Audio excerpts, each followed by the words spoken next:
OpenAI is building a phone. The US government is getting early access to AI models before you do. And someone just raised $200 million to put data centers in the middle of the ocean. 3 stories, and each one tells you something different about where this industry is actually headed. Today we are covering OpenAI's reported push into smartphone hardware and what it means for the device wars, a $200 million bet on floating AI infrastructure in the Pacific, and a voluntary government review agreement signed by Google, Microsoft, and xAI that could quietly shape AI regulation for years. Let's get into it. For months, the assumption was that OpenAI's first hardware product would be the secretive Jony Ive device, some kind of ambient AI gadget that nobody could quite define. That story may not be dead, but according to supply chain analyst Ming-Chi Kuo, it is no longer first in line. OpenAI is reportedly fast-tracking a smartphone, targeting mass production in early 2027. The device would run a customized version of Android built around ChatGPT. So why does this matter? Because owning the hardware means owning the interface. Right now, ChatGPT lives inside Apple and Google's ecosystems, on their terms, with their App Store rules, their margins, their data policies. A dedicated device changes that equation entirely. OpenAI would control the full stack from model to screen. That is a direct threat to Apple and Google, and it is the same logic that drove Amazon to build the Echo and Meta to buy Oculus.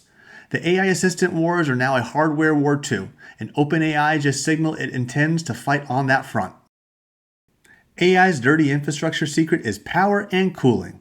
Data centers consume enormous amounts of both, and finding land, water, and energy in the same place at the right price is becoming a genuine constraint on how fast the industry can grow.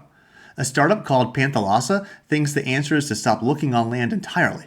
The company has raised $200 million to build floating AI computing nodes in the Pacific Ocean, powered by wave energy. The pitch is straightforward. The ocean offers essentially unlimited cooling, no land acquisition costs, and a renewable energy source that does not depend on grid capacity. Panthalassa plans to test its first nodes in 2026. The skepticism is fair. Ocean environments are brutal on hardware, maintenance logistics are complex, and wave energy at scale is still unproven. But the fact that serious money is flowing into this idea tells you something important. The infrastructure bottleneck for AI is real, and investors are willing to fund genuinely unconventional solutions to crack it. Google DeepMind, Microsoft, and xAI have agreed to let the US government review their AI models before public release. The arrangement runs through the Commerce Department's Center for AI Standards and Innovation, which will conduct pre-deployment evaluations and targeted research on new models. Let's be precise about what this is and what it is not. This is voluntary. There is no law requiring it, no enforcement mechanism, and no public disclosure requirement built in. But voluntary frameworks in tech are rarely just goodwill. They are a way for dominant players to shape the norms that eventually become regulation. By agreeing to government review now, these companies get a seat at the table when the rules are written. The notable absence here is Anthropic and Meta, who did not sign on. That gap is worth watching. If this framework gains traction and becomes a de facto standard, companies outside it may find themselves on the wrong side of future policy conversations. Voluntary today, mandatory tomorrow. That is how this usually goes. 3 stories about a phone, some ocean barges, and a government handshake. But pull back and look at what they actually represent. The AI industry is fighting a 3-front war right now. The first front is the interface. Who owns the screen where people interact with AI? OpenAI's phone move is a direct challenge to Apple and Google's control of that layer. If AI assistants become the primary way people use their devices, the company that owns the hardware owns the relationship. That is an enormous prize. The second front is infrastructure. The floating data center story is unusual, but the underlying problem it is trying to solve is completely mainstream.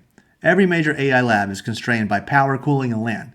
Panthalassa's ocean pitch is one of dozens of unconventional bets being made right now, including nuclear-powered data centers and purpose-built AI campuses in remote locations. The constraint is real, and the solutions are getting increasingly creative.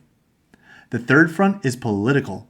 The voluntary government review agreement is the AI industry doing what every major industry does when it senses regulation is coming. It moves first, shapes the framework, and locks in favorable terms before Congress acts. The companies that signed on are not doing this out of civic virtue. They are playing a long game. What ties all 3 stories together is control.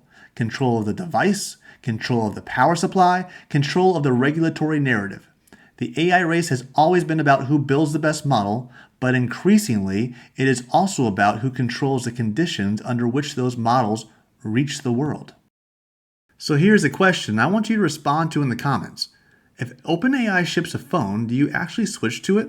Or does the model quality alone not justify leaving your current ecosystem? That is the real test for any AI hardware play. If you found today's breakdown useful, subscribe so you can catch tomorrow's stories the moment they drop. We cover the AI news that actually moves the needle every single day.